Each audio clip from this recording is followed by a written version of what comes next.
آپ نے قرآن پاک میں زبور کا ذکر ضرور سنا ہوگا۔ یہ اللہ کی نازل کردہ ایک الہامی کتاب ہے، لیکن کیا آپ جانتے ہیں کہ زبور کو ماننے والے لوگ کون تھے اور آج کے زمانے میں وہ کہاں موجود ہیں؟ یقین مانیے یہ حقیقت آپ کو حیران کر دے گی، تو ویڈیو کو آخر تک ضرور دیکھیے۔ السلام علیکم پیارے ناظرین، بغیر کسی رکاوٹ کے ویڈیو کو شروع کرتے ہیں۔ زبور اللہ تعالیٰ نے اپنے نبی حضرت داؤد علیہ السلام پر نازل فرمائی۔ زبور زیادہ تر دعاؤں اور حمد و ثنا پر مشتمل تھی۔ یہ بنی اسرائیل کے لیے ہدایت اور نصیحت تھی۔ زبور کو ماننے والے اصل میں بنی اسرائیل تھے پیارے ناظرین، جنہیں آج ہم یہودی اور اہل یہود کے نام سے جانتے ہیں۔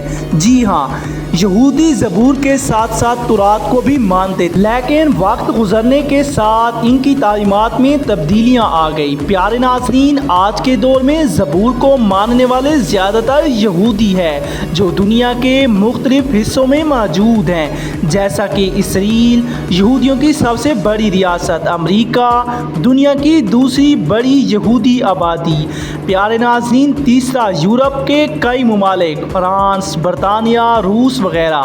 کچھ یہودی کمپوننٹ آج بھی بھارت اور دیگر ممالک میں موجود ہے۔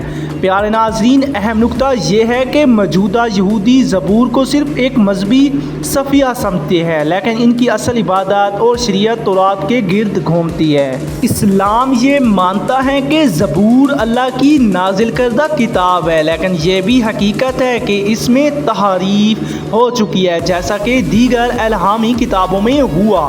اس لیے قرآن پاک سب سے آخری اور مضبوط کتاب ہے، محفوظ کتاب ہے جو قیامت تک باقی رہے گی۔